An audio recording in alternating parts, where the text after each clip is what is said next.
Hello friends, welcome back to my channel career bats official.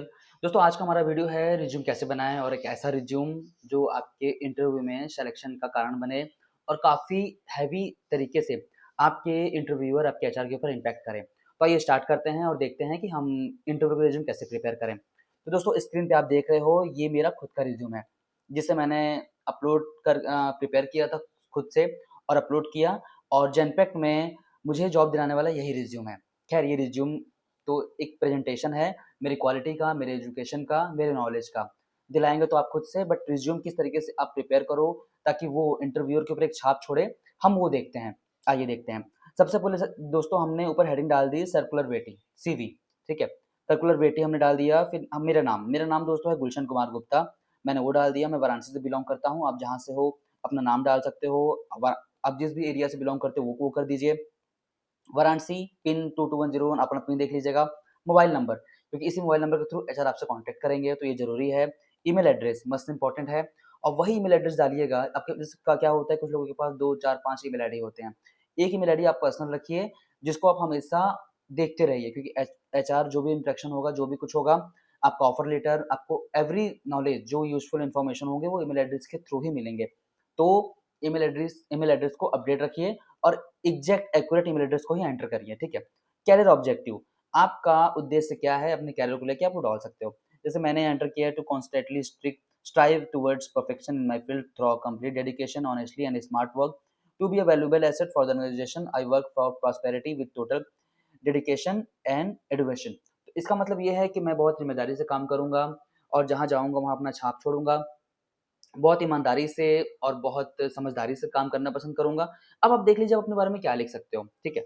अब बात करते हैं क्वालिफ़िकेशन की। क्वालिफ़िकेशन का मैंने देखिए दोस्तों यहाँ पे एकेडमिक क्वालिफ़िकेशन के नाम से एक बनाया हुआ है, जहाँ पे मैंने एमकॉम किया है, बीकॉम, हाई स्कूल, इंटरमीडिएट। तो हाई स्कूल कब किया, इंटरमीडिएट कब किया, बीकॉम कब किया, एमकॉम कब किया, किस इंस्टीट्यूट मतलब किस कॉलेज से किया और वो क्या है, एमजीकेवीपी है, महात्मा गांधी काशी विद्यापीठ हमारे यहाँ है वाराणसी में, यूनिवर्सिटी नाम सुना होगा शायद आप लोगों ने, यूपी बोर्ड इलाहाबाद। और ये मार्क्स हमारे हैं। अब आप सोच रहे होगे मार्क्स मायने नहीं रखते हैं, आपका नॉलेज, आपका टैलेंट मायने रखता है। बस एमएनसी में आने के लिए आपका ग्रेजुएशन कंप्लीट होना चाहिए। मेरा पोस्ट ग्रेजुएशन है, एमकॉम है, तो कोई दिक्कत नहीं, आपका भी हो जाएगा। तो आप बस ग्रेजुएट होने चाहिए, आपको पास होना पड़ेगा। आप कितने भी परसेंट से हो, 33% वाले हो तो भी आप एंटर कर जाओगे। आप 87 88% 87% वाले तो भी आप एंटर कर जाओगे। उससे कोई फर्क नहीं पड़ता। फर्क पड़ता है आप इंटरव्यू कैसे निकालते हो, आपके पास कितना नॉलेज है, ठीक है? प्रोफेशनल क्वालिफिकेशन की बात करें तो डीसीए किया है मैंने, डिप्लोमा इन कंप्यूटर एप्लीकेशन। आपने जो किया आप लिख सकते हो, MS PowerPoint, MS Excel, MS Word, SAP, Oracle. मुझे एसएपी भी आता है, ओरेकल भी आता है, मैंने सीखा हुआ है। आपको जो आता है आप वो लिख सकते हो। डीसी आता है, एम पावर पॉइंट, एक्सेल, जो भी आपको आता है प्रोफेशनल क्वालिफिकेशन जो प्रोफेशनली यूज हो सकता है, आप वो यहाँ एंटर कर सकते हो।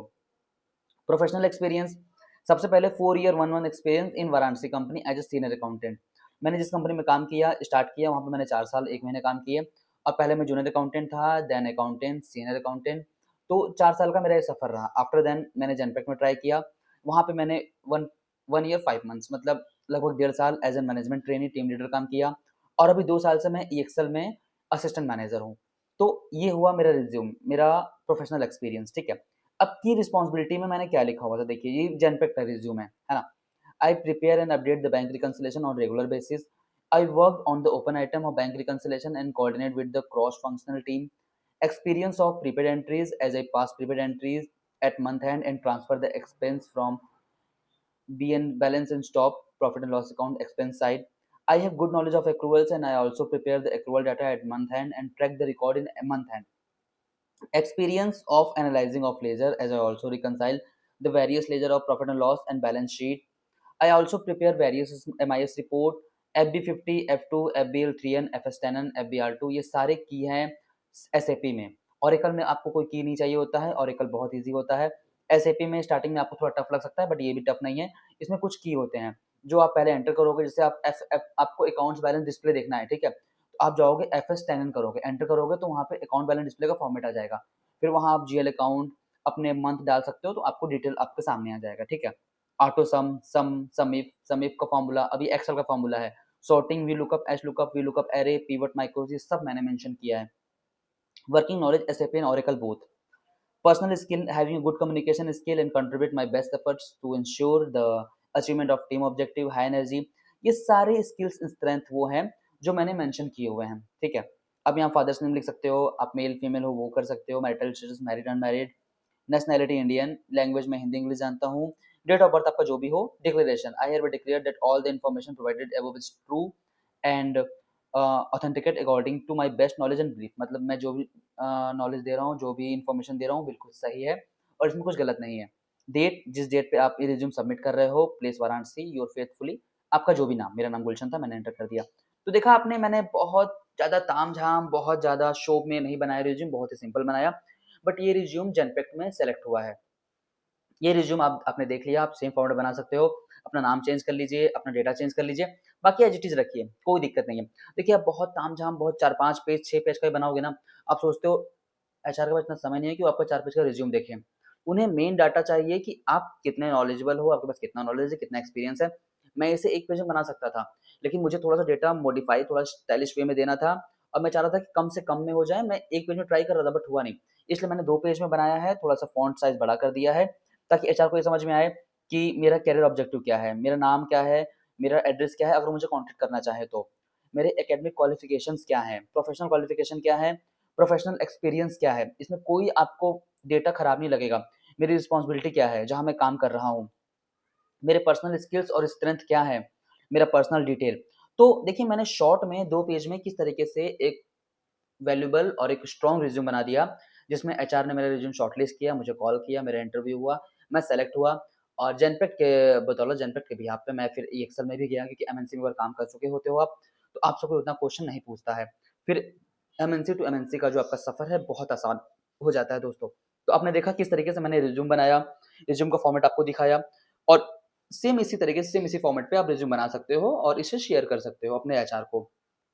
बस ये ध्यान रखिएगा कि रिज्यूम में एंटर किया गया एक-एक नॉलेज, एक-एक जानकारी सही होना चाहिए, कुछ भी फेक नहीं होना चाहिए। वरना अगर आप बीजीवी, बैकग्राउंड वेरिफिकेशन में पकड़े जाओगे, तो आपको उस कंपनी में बैन कर दिया जाएगा। एक्सपीरियंस 3 साल का है, 3 का दिखाओ, 2 का है, 2 का दिखाओ, 1 का है, 1 का दिखाओ, नहीं है मत दिखाओ, चलेगा। बट गलत मत दिखाओ। ये नहीं कि सैलरी बढ़ाने के लिए एक्सपीरियंस 1 साल का है, आप 3 साल का दिखा रहे हो। एक्सपीरियंस है ही नहीं, आप 4 साल का दिखा रहे हो। भाई इंटरव्यू आपने निकाल लिया मान लो, बैकग्राउंड वेरिफिकेशन में तो पकड़े जाओगे, क्योंकि जहाँ का वेरिफिकेशन दिखाया है, वहाँ कंपनी जाएगी वेरिफिकेशन करने, चाहे वो कितनी दूर हो और वहाँ पकड़े गए तो फिर दिक्कत हो जाएगा। इन चीज़ों का ध्यान रखना और इस तरीके से आप रिज़्यूम बनाते हो, तो आपका सिलेक्शन कन्फर्म है। ठीक है दोस्तों, आशा करता हूँ ये वीडियो आपको अच्छी लगी होगी, तो वीडियो को लाइक करें, वीडियो को शेयर करें ताकि किसी और के भी काम में आ जाए। और अगर आप चैनल पे नए हो, चैनल को सब्सक्राइब नहीं किया तो चैनल को सब्सक्राइब कर लीजिए। मिलते हैं नेक्स्ट वीडियो में, बाय।